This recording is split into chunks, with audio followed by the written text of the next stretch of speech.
Hey guys, welcome to the final and last part of Intro to Substance for Environment Art. I'm going to basically do a quick overview of what this episode's going to contain, but it's obviously the final episode in the series, so what we're going to try and aim to do is get some nice presentation shots together for your portfolio. So I'm just going to briefly sort of run over how that kind of stuff would work, like in terms of, like if we were looking at sort of my portfolio and actually what I do to present my work basically. So we've got an example of here of like how I presented some of the bricks, and then there's another stone forest sort of floor material in here that's presented in a very similar way. So I always use a very similar fashion to display my work. And then for an asset, again, like nice simple um, sort of displays of work pretty much. Obviously when you're thinking about things like scenes, they're a little bit more complicated, a bit more complex, but we're just going to tackle individual sort of materials and assets, and the way I would go about sort of rendering something nice to actually display your work, because that's the thing. The first, the thing that people are going to see is that image, and you want your image to sort of be the best of of your ability, the best you can, and hopefully display your work to a good standard, and sort of interest people in the sense that they would look through your portfolio and think that you've got some good work and something positive to show. So yeah, I'm just going to jump straight into kind of that side of things. So in terms of presenting materials, I actually have a little material scene which I always use to actually sort of render my materials, which I'm going to provide for you, but I'm also going to show you very quickly and simply how to actually set that up. And I'm going to use Max to actually show these things, but you could do this in Maya or Modo or whatever 3D package you want. It doesn't really matter. It's very, very simple models, so they're not going to be like anything that is complicated, and if you have a general kind of understanding of how to make some primitive shapes, like, you're going to be absolutely fine with that.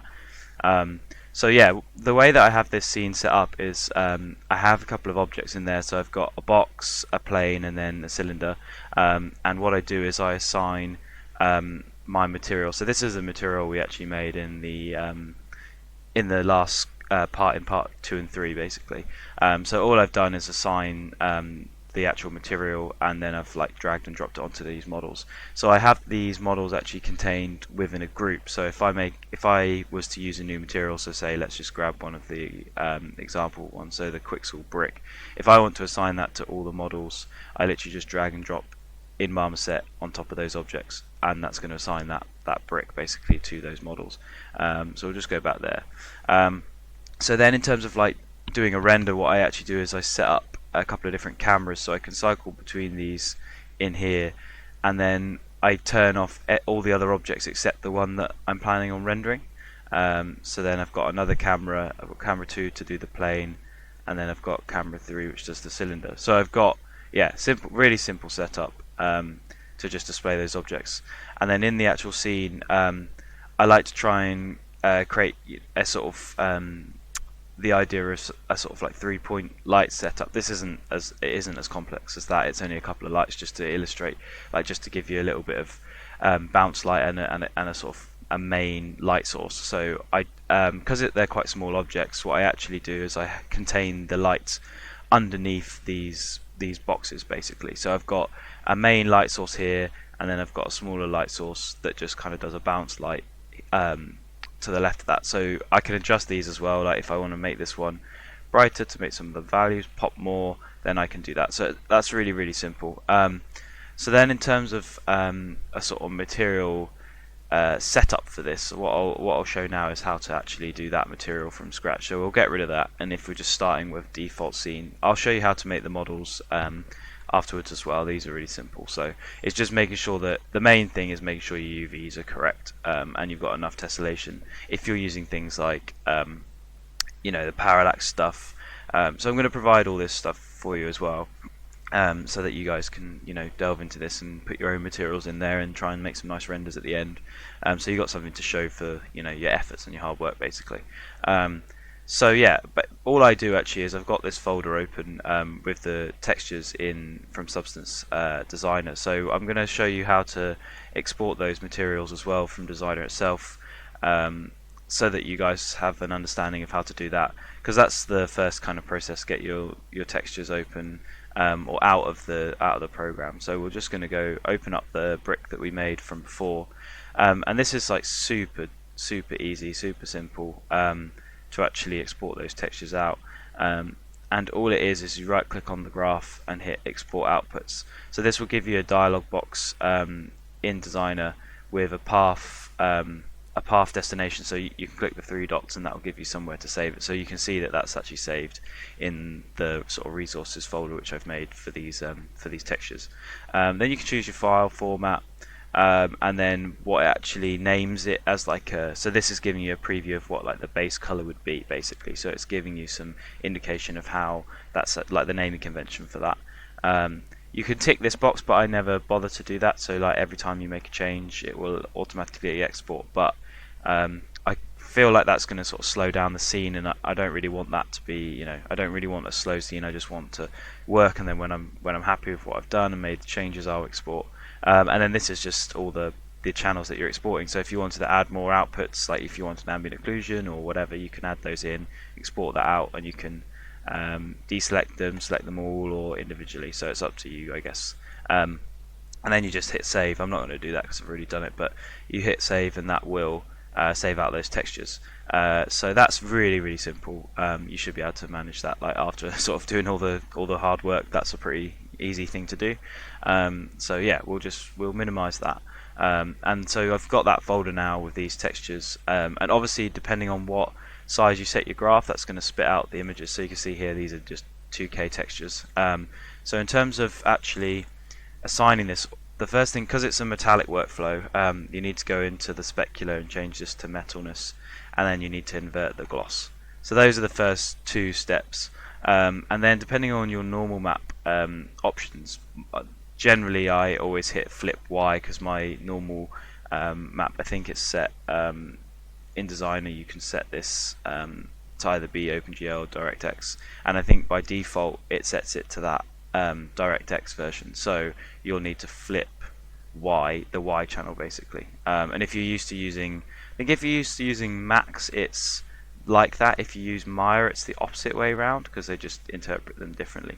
So the first thing I'm going to do is chuck the normal map on there, and you can see that that's obviously gone in, and that's working fine, but it's all metal, so I'm going to drag the metalness in, so we got a base there basically. Then I'm going to grab the roughness, and then I'm going to put the diffuse in. So there, yeah. So that's simple. Basically, we got the material. So then, yeah, like I said, if you wanted, there's other options. Like if you want an ambient occlusion, I'll sort of showcase this in a little bit after I've gone through the main material setup. Just because I wanted to do some ambient occlusion specific textures on the mech. So because we're going to do sort of an idea of setting up the scene for that. So yeah, obviously we've got that all set up, so that's working fine. And then if you wanted to use some displacement so that you can get that kind of the effect of the parallax, but with some actual geometry, you set this to be a height map, and then we'll drag and drop the height map in, and it will go a bit crazy to start with, and then you hit flat, and that will enable your tessellation basically. So if you're clicking on this, you can see, we'll scale this back down now. If you can see, it's adding sort of tessellation, and you can change the way that it adds that tessellation. I don't really tend to bother much with that. I just keep it on flat and then adjust my scale, because the thing is, I don't want like it to be, I'm not like looking for it to be super extreme, so I'm just going to dial it up like a tad, just so it gives you that impression that there's a little bit of geometry there. And if you want a higher resolution, you can go up to, change the tessellation amount. So I tend to I'll keep it on 100 just for performance reasons, but like you guys, when you do your final renders, you're probably going to want to make that change. So yeah, we'll just use the main camera for now, because so that each camera, just so that you know, if you wanted to add a camera into the scene, you go into scene and do new camera, and that's how you do lights and other effects like that, like fog as well.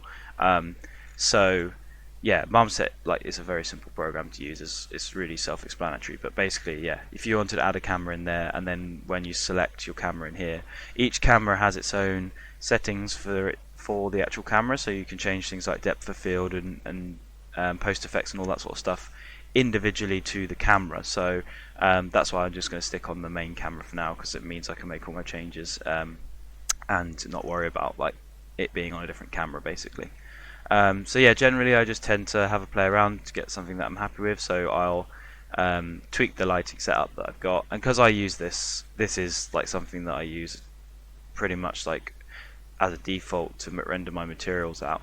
I always kind of go for the same thing, so I've got a kind of strong light source just to make sure that the shadows are popping, things like that, and you can see the information in the normal map and everything, and it's giving, you know, like nice areas of that kind of stuff. And then yeah, I kind of keep the other one that I've got, like just to bring the, you can see the difference if I turn this off. Obviously you've got that one light source, it's giving you like uneven sort of like lighting, so the shadows in the bottom left hand side are really dark, so you just bring in that that bounce, like the sort of like key light there, to just actually pop those areas, and it really doesn't need to be strong. Like you can play around with that and have the subtle, like sort of subtle, but yeah, you can just see how that like is affecting, how that's making a difference basically. So yeah, that helps a lot. So I just have a play around with the lights. That's the first kind of thing I do, just to get everything looking good. And then it's generally like just working on getting the actual scene correct. So if you go under render, you've got a few sort of options here. So you could do a wireframe, not that if you didn't have tessellation on, and you wanted to sort of show a mesh, you could do that basically. So that's kind of useful if you want to do a wireframe render. Then you've got a couple of options in the lighting, which I'll just turn on and off so you can see kind of how this works. So the first thing is front facing shadows. That is just the shadows on the actual front of the object. Sometimes it's worth playing around with this option, because sometimes you get shadows which are like, I don't know, sort of half not really working correctly, and they look a little bit strange. So I always play around with that to see if, you know, make sure that that's actually working. Then I always stick a screen space ambient occlusion in, but quite subtle, so you can turn that down and change the size and things of that. And then local reflections is probably not going to be that useful in the brick, but it will be useful in the render that we do of the actual mech and stuff. So yeah, basically you've got that option then, the local reflections. So yeah, that's pretty much that. Then high res shadows, I always turn that on, so that's just the quality level. You can actually see that if I have that off, I don't know if you can see that, I will zoom in, but there's some sort of banding from the shadows. So what I'm just going to do is, if you turn that on, you can see that banding sort of disappears. So it's basically, you kind of want to turn that on when you're ready to do a final render, and actually in the resolution do the same thing. So if you double the resolution, you've got this little drop down, and you can set settings for anti-aliasing and things like that. So it's worth doing these things, so doing the resolution and doing the high res shadows last, and when you do your render, mainly just because it keeps the scene kind of going quite slow if you've got those things. And then yeah, you've got options if you wanted to stick the Marmoset logo in, things like that. But to be honest, like I tend to just, I'll use Marmoset in if I post it to ArtStation or something, but I wouldn't bother having that, because I just think when people put Marmoset logos and various program things, it's like all over it comes across as being quite unprofessional. And I think people pick up that mentality of doing that when you're a student, and it's never like, I don't really think it benefits anybody. Like, as long as, you know, like if people want to find that information out and you've got it somewhere that's like clear to let the person know. So like you can see, actually, if I go back to the ArtStation page, if I click on this, you'll see like in the software used, the Substance Designer Marmoset. So that's like just easy then, but I'm not like, you know, posting the logos everywhere. It's about the final image, the work that's been done, and then like if people want to find that information out, they can, basically. So that's kind of what I'm saying. I mean, that's my opinion. It doesn't necessarily mean that it's right, but it's just a personal gripe. Like, I hate seeing the Marmoset logo or 3ds Max logo, whatever it is, like program logos stuck over everything. So just a bit of advice on that, basically. So yeah, now we've got obviously that that brick sort of in a good state. So then we kind of go into the actual settings for the camera now. So there's a couple of settings that I normally mess about with just to see what kind of effect I can get in here. So one of them is depth of field. So you have to be careful with this because you can. I mean, it's not going to be any good for bricks because you don't. I mean, it might be all right to blur some of the like back edges and stuff, but to be honest, I tend to keep it nice and sharp on this sort of stuff. But we'll have a play around with depth of field in a bit with the mech and stuff. So yeah, that's that kind of covers that stuff. Flare is like, you know, if you wanted to add a flare, but I never ever do that. I think it's a bit of a cheap effect. Tone mapping if you want to balance your colors and things, but to be honest, I tend to do that kind of thing in Photoshop. Like if I wanted to go and adjust colors and things like that and contrast, that's something I'll do when I process it in Photoshop. So I'm gonna sort of show you what I'm gonna do in Photoshop as well. So yeah, then sharpen as well. So you can, I mean, you can dial this up. Don't go too overkill on this sort of stuff. Like it just looks a little bit cheap. So I tend to keep these. If I'm gonna add a sharpen, I'll keep it like really soft, really subtle. You know, 0.05 values or a little bit. You know, never going up to like 1 or 2 like that, because that's just way too strong and it just looks a little bit like, I don't know. It just doesn't look very nice. So it's nice to keep that sort of, you know, nice and subtle. A little bit of it's fine. Bloom as well. Again, to be honest, I find the settings for bloom are kind of a bit difficult to get it looking kind of good. So it's worth just having a play around with these. But yeah, then vignetting gives you, you know, like darker corners, so a gradient from like the corners inwards, basically. But I tend to find, if you can, I don't know how well this is coming across in the video, but on my screen at least, there's like these kind of banding when the vignetting is. I don't know if that's to do with just how Marmoset does it, but it just seems to be very noticeable when you actually compress your image. So if you're going to like save out as a JPEG or whatever it is, it's very noticeable. So what I actually do is, if I want to add vignetting, is I do it in Photoshop, just because yeah, the effect in Marmoset doesn't seem to be all that great. But yeah, then you can add grain as well, which again I don't really tend to play around with.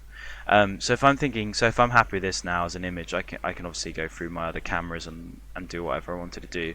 And I actually, when I've got this scene set up like this, I actually use these little lock eye. So you can turn things on and off with the eye, kind of like in Photoshop, basically, like to reveal like a layer.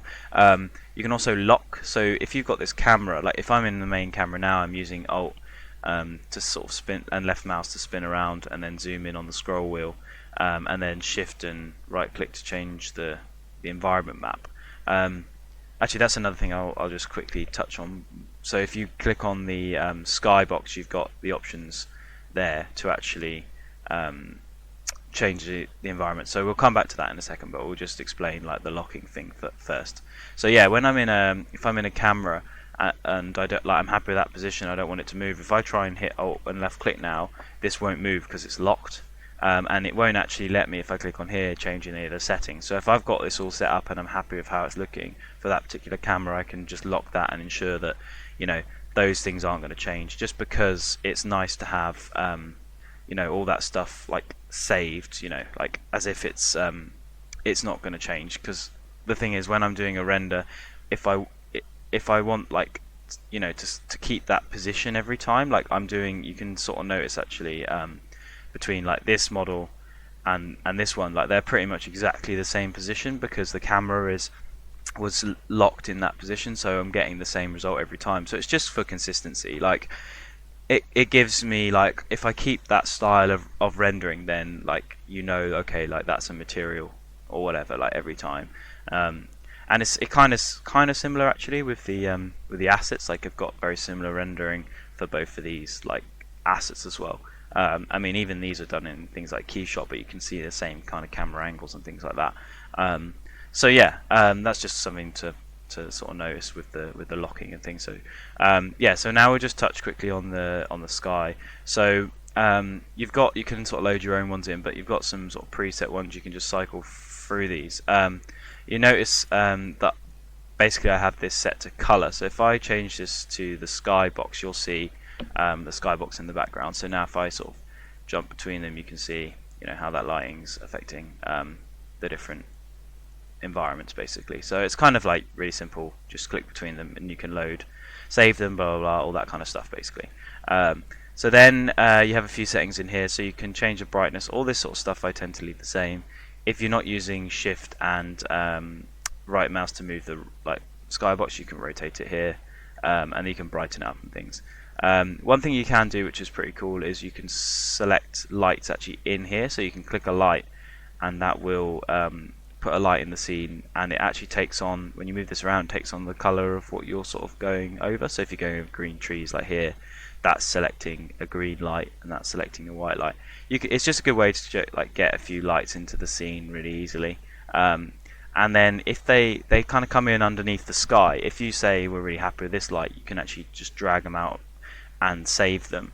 But if you now change this to a different preset, all those lights will disappear. So it's just worth playing around. If you're going to put stuff in here and you're happy with it, you need to drag it out. The other thing you can do is you can choose a blurred sky. So that means you can use this control here, which allows you to actually blur the background. So if you wanted to use like a gradient in the scene rather than like doing one in Photoshop, I mean, I would always do one in Photoshop just because you get more control that way. Because the problem with this, you'll do this and then you'll change, you'll move the skybox around and you'll end up with a slightly different gradient or whatever. So it's harder to control, I think. Whereas in Photoshop you can kind of do your own stuff just to kind of composite it. And then you've got an ambient sky as well. So I tend to just stick to the color. And then I'll change my settings for this, like add lights, and if I wanted to brighten it up. I tend to leave the brightness at its default anyway. So yeah, that kind of covers that. So we'll just go back to the main camera. So in terms of actually a couple more of the settings, like what I was going to just sort of quickly, I've kind of covered most of the things you need to do in here, or at least for the material side of things. In terms of actually saving out a texture, so what I'm going to do is I'm going to go back to render now, and then I'm going to sort of make sure that I've got everything turned on, and then I'm going to change the resolution to be double, so we've got a nice sharp image there. Then you've got a couple of options for capturing the image. So if you capture the image like this, it will sort of save it in a setting that you can in a folder that you can actually determine. So if you wanted to change that, it's in the settings, and you can go to the output folder and stuff like that. And then you can actually make video turntables as well. But I'm not going to bother doing any of that. I'm just going to capture the image to the clipboard, and that will actually give me that's going to give me it's going to sort of take a render basically, and it takes a render of the full image without any of the icons, so the lights and things will go, and it saves it to the clipboard. So we'll just go to Photoshop, we'll just open Photoshop now, and we'll paste the image now into a document, and we'll just show you a couple of quick things that I tend to do when I'm actually compositing this, as a final image basically. So it's just worth some sort of seeing those things and maybe explaining sort of why do I do those things afterwards, and what I actually do, because sometimes it can be a bit confusing. You're not sure if the image is like a raw image from Marmoset, or if it's a if it's actually been edited and stuff like that. So yeah, if we'll just paste that in. So the first thing I tend to do is I'll crop it so that it's nice and centered, because I don't really want, I've got that sort of excess bleed, I don't really need that, so I'll just crop that, and you can get that kind of just roughly accurate. Then the next thing I'll actually do is I'll grab like a magic wand, and I'll change the tolerance so that it's maybe I'll go for something like, let's just try a couple of values. I just want to get a selection that's roughly, it doesn't really matter how accurate it is at this stage because I'm just using an example, but maybe if I wanted to go more accurate with this selection, I would make the background a really obvious color, like a green, for example, like they do sort of when they're making green screen stuff. It would be good to so just so it's easy to make that selection, so it's vastly different to all the other colors in the scene, so that you can just grab that area basically. And then what I actually do is I select the bucket fill bucket tool and I select the gradient, and then I pick like what I want my gradient values to actually be. So if we'll just select this, that's off the other screen, so I'll pull that on, just as an example basically. And then I select a gradient, so I select this central gradient and I drag from the center out basically to give me the effect of the vignetting pretty much. So that color is too bright, so I'm just gonna go for something. I literally just do something very simple like that, just so that it gives me a little bit of interest in the background, so it's not just a plain color. And you can play around with those settings until you get something that's that you're happy with. I tend to go to something like that. So basically you start with a brighter value, which, because the brick itself is quite dark, as a material, like, it makes that pop. I might do the inverse if I was doing like a bright white paint material or something, just so that it makes that pop off the background, and then you've got like a little bit of interest in the background. That's literally all I do. And then you can go in and you can adjust your brightness and your contrast, and maybe you chuck on like a few visual effects, like just over the top to make everything pop. You could go and sharpen things as well in this stage, but that's literally that's all I'm doing for my kind of final image, and then I'm just saving that out because I don't want to. I tried to keep it pretty accurate to what the actual material is. I don't want to, like, when I'm making it, I don't want to lie and pretend like the material's like a lot better than it actually is. I just chuck a few lights in and sharpen it and stuff, which is all post effects which you would be doing in a game anyway. There's nothing there that's like you wouldn't be able to recreate in a game environment, so it's not like you're lying to your portfolio and saying this is a material that I made that's really amazing, but I had to do like so much editing to actually get it to look that good. It's like, this is a pretty much raw image with a couple of post effects which I would be able to achieve in a game anyway, so it's pretty truthful to what you'd actually expect. So that's just something to note in there. So now I'm just going to quickly show you how to make those meshes for the scene. So I've got a scene open which has got a couple of other things which I'm going to show you, so I'm just going to move that across. So in terms of just making, so this just in Max, just making a quick box, so I'll set that to be like a square box basically. So I just wanted to show you this just so you guys can understand. So I'm going to make that editable poly, and then I'm going to cut this up so that it's nice and evenly quadded, just so that when you've got the tessellation, it's going to give you it's actually going to give you it's easier for it to be cut up basically when it's tessellated, so because you've already got some geometry there.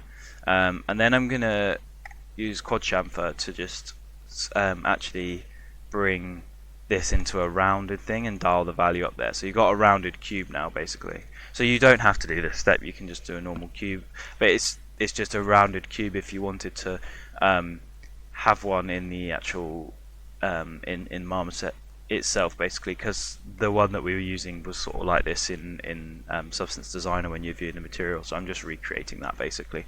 And then in terms of unwrapping this, if you just chuck an unwrap and then just move off the different elements, and then all you need to really do is make sure that these are sort of aligned. So if you got this face here and then you got this one, you want these ones to be actually lined up together, and maybe you can stitch them.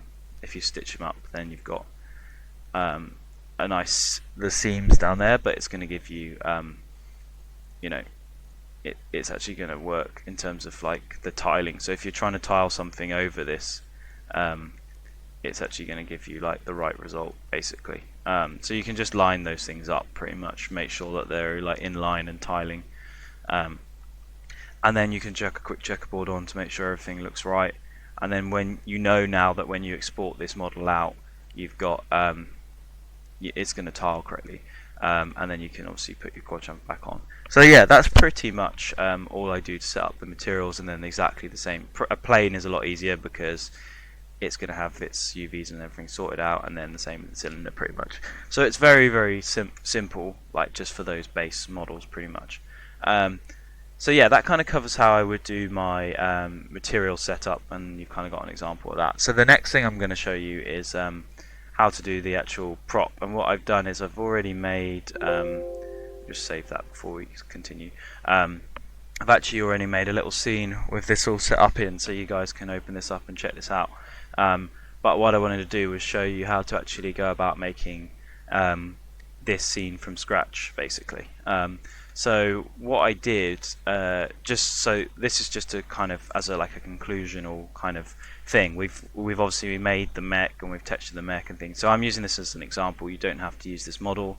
You don't have to use this like the brick material. You can do whatever you want to do, basically. But what I wanted to do was a simple scene with just a material, background, and an asset that we've textured in Painter. So this is kind of like your final conclusion.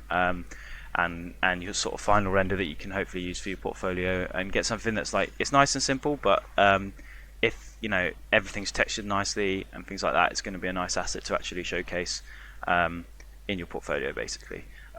So yeah, I'm just gonna, so that sort of shows off the scene. But what I'm going to do now is I'm just going to make a new scene and I go from scratch. So this is completely empty, and with the resources that I'm kind of providing, basically. So we'll just go to that folder. I've actually provided a couple of FBX files, so I'm just going to import those in, and this relates to. So we'll get that in, basically. So that all that is actually is the mech itself, a back wall plate, and then a ground plane, pretty much. And then you'll notice actually as that comes in, you'll get the materials. So that's quite nice because it means that you can assign, when you replace the textures in here, it's going to update on the kind of sections that you want, basically. So I've set that up so that you guys don't have to bother with that. But I will explain it now just so that you can understand. So all there is, this is the max scene. There's a plane in there which has I've unwrapped with the UVs so that it's like nice and, you know, it's the right ratio, basically, so everything's square.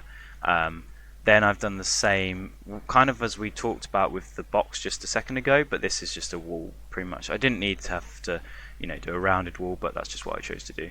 And then I've actually got the mech in there, and I've like separated it into the different parts. So I've got the legs, I've got the body, and then I've got the arms, and I've just chucked like some other like colors on that so that I can understand like what's related to what, and it just help me to visualize. So I could assign the actual materials in there if I wanted to, but there's not really much point for this scene. So then I've exported each one of these as an FBX, and that's pretty much it.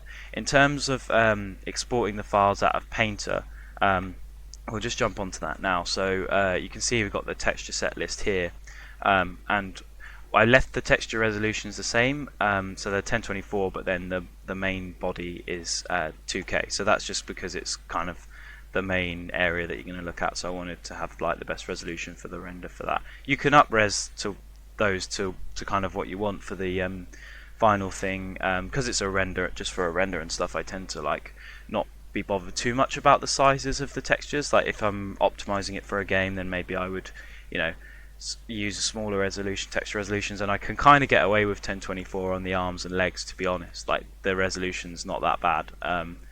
So yeah, that's just something to note. But in terms of exporting the actual materials and the textures, you just go to File, Export Textures, and then you've got it comes up with a texture set. So this relates to what we were texturing. So what I would do is select the one. So when I originally made this, as I said before, I actually had the idea that I was going to texture like the arms, the two arms and the legs completely differently, but in the end I kind of ended up, you know, using this pretty similar materials and textures for both. So I am kind of just ignoring that and just exporting these three. So you can see you've got your options, actually same deal as designer, basically. So you select your path, you select your file format, and then you have this drop down actually, which is really useful. So I'll just run quickly through that. Basically, we'll leave it the same for now, but it exports all the channels and a normal and ambient occlusion, which is, it does some like combining, so the normals combined and the AOs combined from some other things. But then you've also got a load of other options in here. So if you were texturing in metal and rough, you could export that. If you can export like either way. So if you're working in metal and rough and you wanted to export a spec and gloss map out, you could do that as well. It will like convert it, which is really cool. And then the other ones are basically presets for other programs like CryEngine. I use the Unreal one quite a lot to export if I'm working in Unreal, and that packs the textures together, so it puts things like the roughness, ambient occlusion and things in one masked texture, which is really useful because it means that you're actually optimizing your textures for the game. So that's really nice. So yeah, I'll just leave that default, and then you select your texture sets, and you can expand these and find out what it's actually going to kick out, and then you just hit export. And when that's finished, it will say finished, and you can open the folder that actually relates to. So that's what I've got in these final textures. I've got all these textures just saved out basically. So in terms of sort of getting this all assigned, so all I'm going to do actually is I'm just going to quickly assign the materials to those sections. So I'm going to do what we sort of did before. So I'm just going to drag and drop the different values in here so we can get this working really quickly. So I'm just going to go, I mean I've already showed you this, so I'm just going to go through this really quickly and just drag and drop like the just going to select all of the textures basically, and then I'm going to sort of assign crazy displacement and things basically, just because it makes for a nice render pretty much. So yeah, that's kind of fine for the brick. Then in terms of this floor, because I obviously, like, this is a introduction. I wasn't going to end up making thousands of materials, but I'm just going to use one of the ones that comes in here. You guys could spend your own time making a new material if you wanted to, but I'm just going to chuck this plaster just to explain, so you guys can kind of understand. Like if I had made another plaster material, I could assign that to the floor. So yeah, that kind of covers those things, so that's really quick. Then in terms of actually working on the textures for the actual robot itself, or for the mech, the first thing I'm going to do is just go through and assign the textures, and I do them kind of one by one to make sure that it's actually like the textures are given the effect that I want, and they relate to how they looked in actual in Painter. And it also gives me an indication, like I can see then if there's anything that's going wrong with the textures in the model, or anything I want to tweak and change, because at this stage when I'm doing a final render, it's good to just go overview your work, check if there's anything that you want to do. So like when I was actually setting up this scene that I showed you before, I actually had made a few tweaks to the bricks. Like I think I changed the cracks a little bit, and just sort of the spacing in between the bricks, because I obviously just never ever seem to be happy with the spacing in between the bricks, so just going through and changing that stuff as well. And yeah, just a couple of little final tweaks just so that I can get everything looking good basically, and I'm kind of happy with it then. That's pretty much all I wanted to do. And it's the same with the mech. Like, it's good to just review your work and polish it, and if there's anything that you want to change, then change. So I'm going to assign, the first thing I'm going to do is I'm going to assign the normal map. So it will output, you can see actually it will output two normal maps, a DirectX one and a normal one. So you need the DirectX one because that's going to be like your combined normal map. So that will be the normal map of any of the materials, and then the normal map which was actually for the model. So we'll just drop that in, and again that needs to be flipped because of the way that that's actually outputting the channels. So I'll flip the green channel. Then we'll chuck in, we'll actually change, we'll go for metalness, and we'll add that in. So now you can see that's quite a good way actually just to see what parts of the model are metal. It's quite nice to be able to just have a quick look at that. At this stage as well, I'm just going to change the skybox so that I can actually see what I'm doing a little bit easier. So I tend to actually find that this hedge, there's a couple of these actually it's worth talking about that I tend to use a lot. So the hedgerow one is pretty good because it's got like some nice colours in it and variation and stuff. That one's quite a nice one. Any of the the castle and the courtyard are pretty good, but they're a little bit more sun heavy, so they're quite yellow in their kind of colour palettes. And then the garage seems to be one that people use because it's got quite lots of stuff in it that's actually going to be reflected in the environment map. But I'm going to stick with the hedgerow one for now. So anyway, I'll get on with that. So we got the metallic assigned. we're going to just go into the add an occlusion channel here. So if you go under occlusion, click add occlusion, and then you can drag and drop your AO in. So you're getting the ambient occlusion in now, which is mesh specific. So that's actually giving me, you know, some of the AO in these areas and things like that, which is giving me a nice effect. And I can recreate that in Unreal as well. Now we're going to get the gloss map in, and that needs to be inverted. So you should get some nice like gloss variation in there, which is working all right. And then the last step is just to put the diffuse in, so we can see that now with finished textures. So yeah, that's really super simple, and then we're just going to go through and do the exact same thing for everything else. So I'll just go through this really quickly. So I tend to always just follow the same step, like get the metallic in there, then I invert, I'll get the colors in, get the gloss in, just really quickly basically, so we know what we're doing. There we go, something like that. And then we'll chuck the ambient occlusion in as well, so that's just giving you a nice effect there. Oh, and this one's actually got, because it's got the lights in it, so it's actually got the it's got an emissive channel, so I'm just going to add not heat, sorry, I'm just going to add emissive, and I've got an emissive channel, so I'm just going to chuck that in there as well. So that's giving you the lights now. So yeah, then we'll just do the legs. So we've got albedo, we've got where is it? Metallic, and then we've got chuck in the AO, and then we'll put the gloss map, and then we'll chuck in the normal map to finish. So yeah, okay, so that's get a nice effect. So now I'm just going to go back into the body, and I'm going to tweak the emissives. I'm just going to make that a bit brighter basically, so that some of the values is not so saturated. So yeah, that kind of covers all the material setup.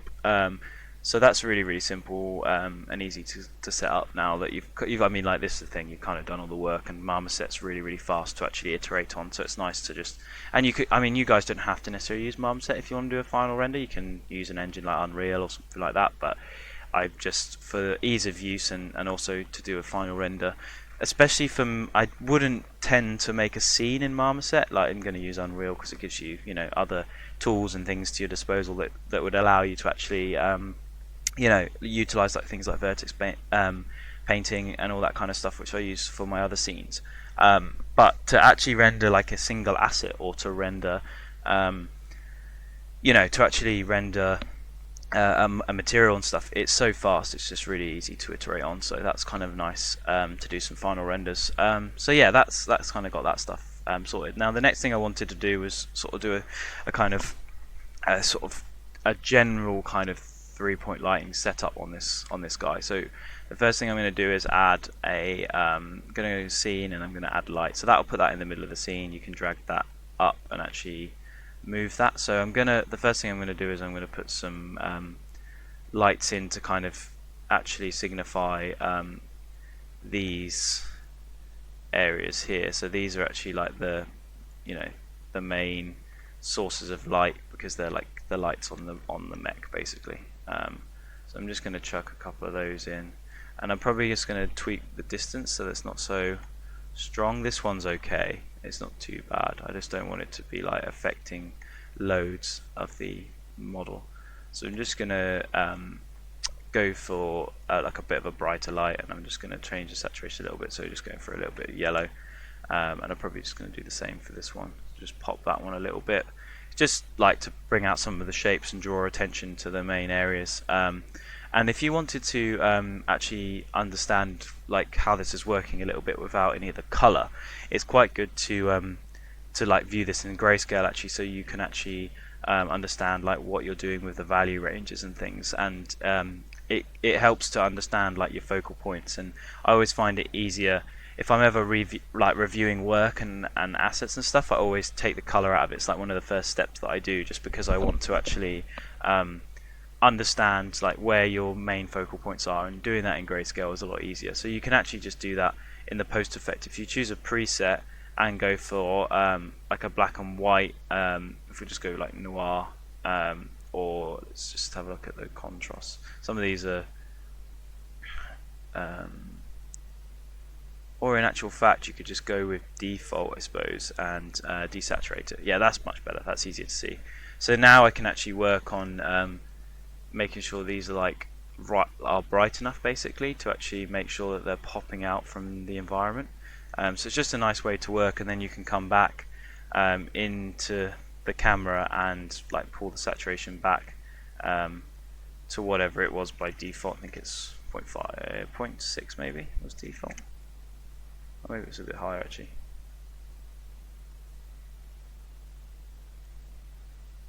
Oh, it must be 1. There you go. Yeah, so that's the default.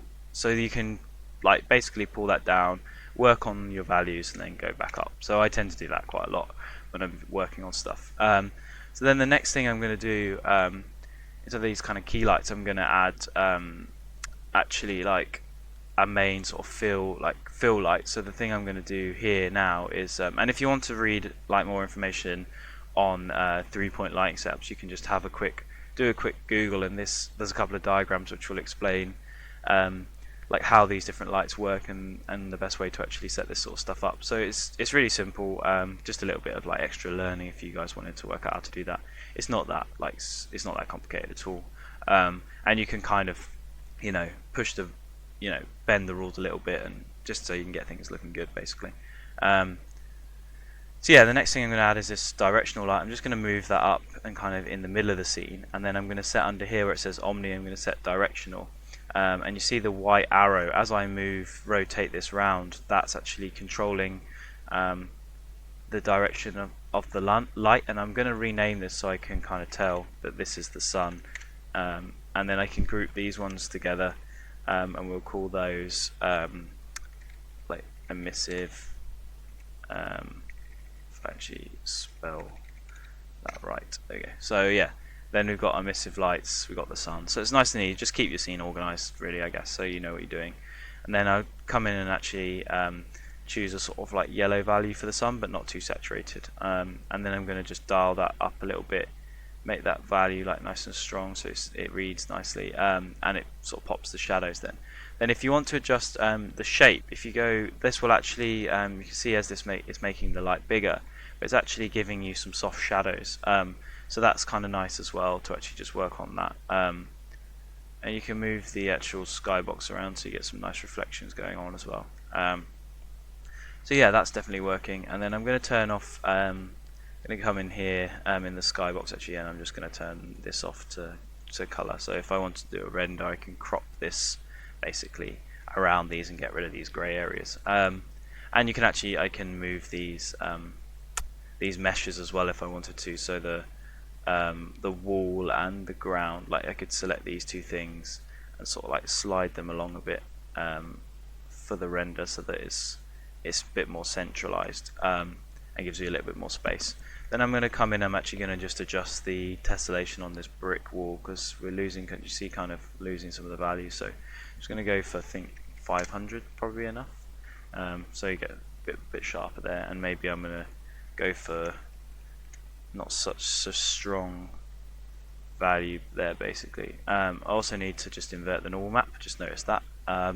So that wall's looking a lot more accurate now.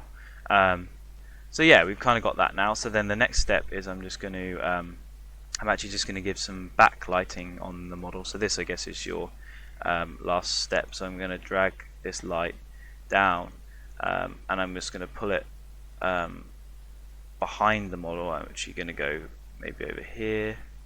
You can just pick up, and then I'm gonna make it super bright and obvious so I can see what it's affecting. That's the easiest thing to do basically. So I'm going to go for, you tend to have sort of warmer sort of front light, so your actual key light and your fill light, they'll be warm, and then your backlight tends to be colder basically, just to contrast those areas. So yeah, I'm just going to brighten that up, and then I'm just going to dial the distance up, and I'm going to move this light until it starts to affect the areas a little bit. And then I'm just going to dial the distance.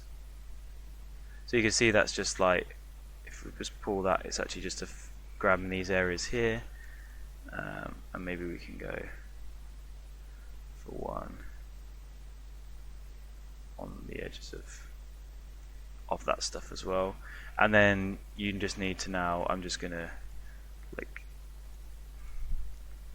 desaturate that a tad, go for something like that, and then I'm just going to dial the brightness down so it's not so strong, something like that. And then I'll do the same on this one, desaturate, dial the brightness down, just helps to pop out some of those shapes basically now. So yeah, so now in terms of sort of final stuff to the scene. So this is just, I mean, you can spend more time doing this kind of stuff and setting things up how you want, but that's just to kind of explain how that kind of works. Yeah, now what I'm going to do is I'm just going to do a couple of things to the actual render. So I'm going to turn on, this is where local reflections comes into play a bit. So you're going to get some of the values of the brick actually reflecting in these areas if you turn the local reflections on. Then we can play around with screen space ambient occlusion and actually add some darker values in there. And then we can actually turn on some of these, this much. And we're going to leave high res shadows off for now actually, because this is going to slow down the scene and I don't really want to do that particularly. So we'll just turn that off. Or we'll try and turn that off. Just likes to turn on front facing shadows and that's it. That's fine, we'll just carry on.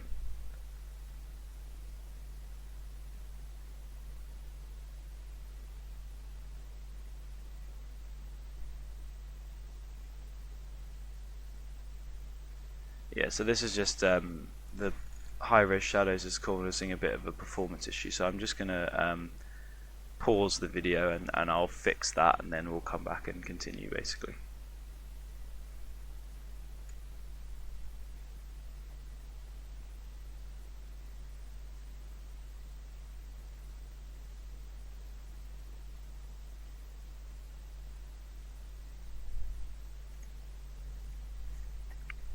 Right, there we go.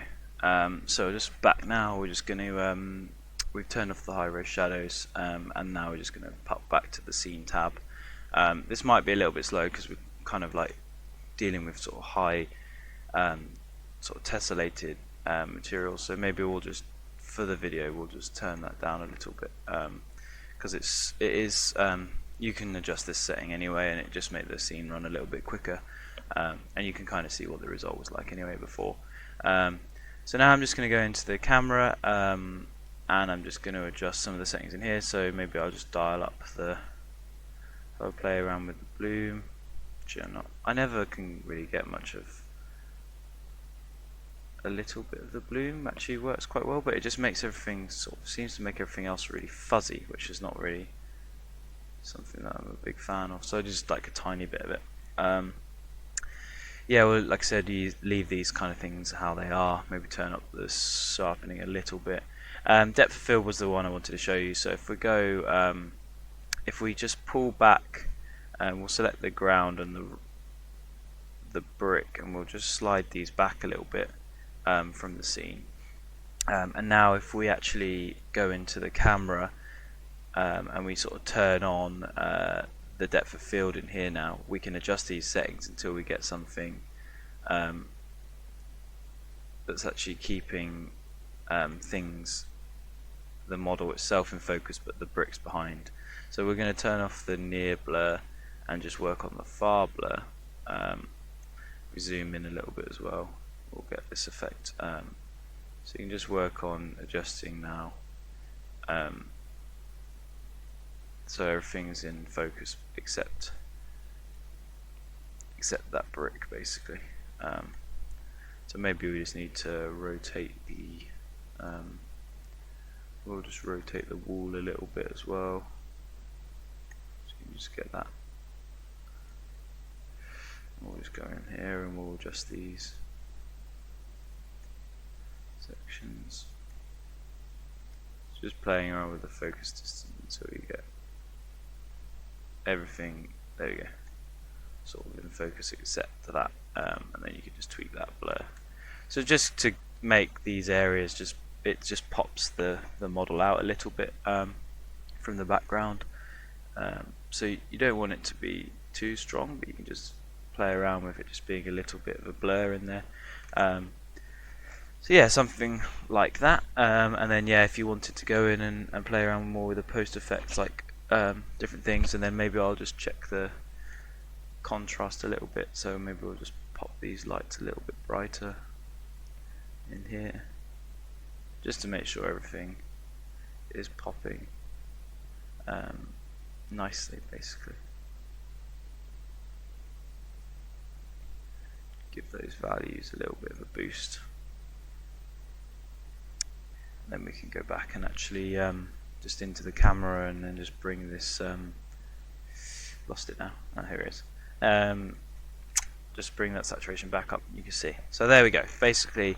And then you can do the same deal as you had before, so you capture image to clipboard. Obviously you turn on those settings to be higher resolution, things like that. And then you're making a new document and you're looking at this as your kind of render there. And then you can, sharpen this a little bit, so it's nice, pops nicely. Maybe we just go sharpen, smart sharpen.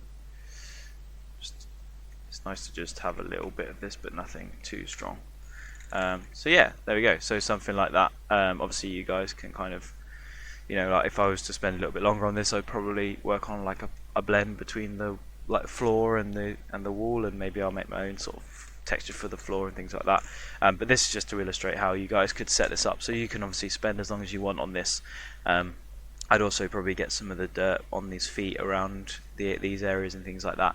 But as a sort of final, just to illustrate like the work that we've kind of showcased in the videos across the sort of last 6 weeks, I think that's a pretty good sort of indication of how I would go about actually rendering something like that out, and sort of compositing something together that's actually like a final image. Yeah, and as I sort of said before, I'd probably maybe, if I was doing this, because this is actually this stuff I'm showing is actually gonna end up in it working into a scene basically after this. So I've been working on a few more assets to go on this scene, which is going to be a sort of robot kind of workshop. So the brick wall is a background basically, which is why I'm kind of using it to illustrate those kind of points.